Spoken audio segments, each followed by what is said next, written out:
आता विनोद भाऊ 1 वर्षापासून बिना पगाराचा आहेत. कसं काय होणार? विनोद भाऊशी बोलत आहोत. तर विनोद भाऊचं काय प्रॉब्लेम आहेत, आता इथे बसलेलो आहोत आपण. विनोद भाऊ, काय प्रॉब्लेम आहेत तुमचं? ते बँकेचे केवायसी झालेली नाहीत विनोद भाऊचे. नाही, किती दिवसापासून पगार चालू नाही तुमचा? 12 महिने झाले ना. हा, पगार नाही. 12 महिने झाले विनोद भाऊचा पगार सुरू नाही. बँकेमध्ये गेले होते विनोद भाऊ? हो, 2 वेळा गेलो, 3 वेळा गेलो आम्ही. 3 वेळा गेले. काय काय म्हणे बँकेवाले? फिंगर लागत नाही म्हणे. फिंगर लागत नाही म्हणे.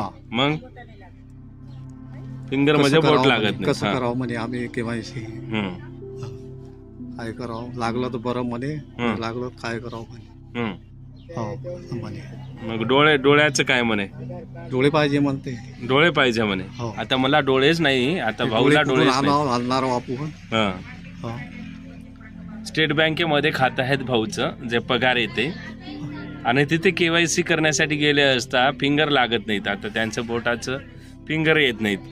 ह्या बोटांचं फिंगर येत नाहीत. आणि डोळ्यांचं डोळे तर नाहीच समजा, तर डोळे पाहिजे म्हणे. आता डोळे कुठून आणायचं भाऊ?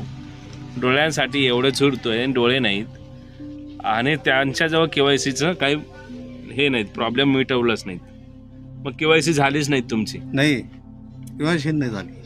मग ह्यामुळे विनोद भाऊचं पगार अडतंय. 1 वेळ गेलो आम्ही. हो, ते काय म्हणे मोबाईल पाहिजे म्हणे. मोबाईल पाहिजे. हा, मोबाईल पाहिजे म्हणे.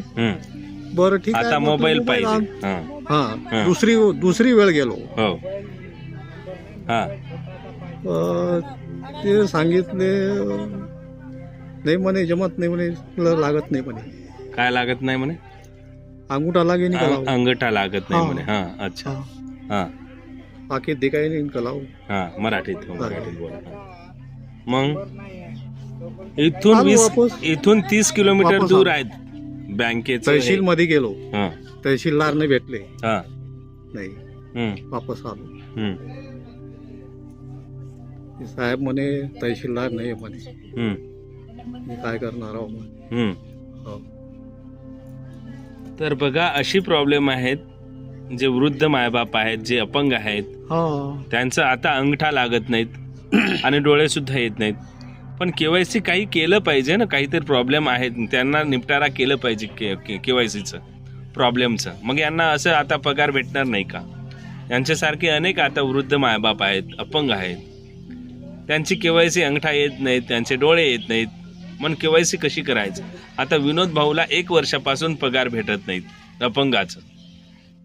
हे प्रॉब्लेम सॉल्व्ह केलं पाहिजे. हे शासनाने केलं पाहिजे. हे यांचं गुन्हा नाहीत, यांचं गुन्हा नाहीत. हा कोणाचं गुन्हा आहेत? त्यांनी काहीतरी सोल्युशन केलं पाहिजे शासनाने. ते अपंगाचं केवायसीसाठी, आधार कार्ड अपडेट करण्यासाठी काय काय आहेत, काय काय नाही, शासनाचं नियमावली. अपंगांसाठी, वृद्ध मायबापांसाठी वेगळं काहीतरी केलं पाहिजे. आता विनोद भाऊ 1 वर्षापासून बिना पगाराचा आहेत. कसं काय होणार? ही चूक कोणाची, तुम्हाला काय वाटतं? आणि शासनाला विनंती करतो, अपंग निराधारसाठी जे वृद्ध मायबाप आहेत, जे अपंग आहेत मायबाप, यांचा विचार करून त्यांच्यासाठी काही विशेष योजना केली पाहिजे. काहीतरी केलं पाहिजे तहसीलदार साहेब, कलेक्टर साहेबांनी आणि शासनाने. हेच या व्हिडिओ मागच्या उद्देश आहेत.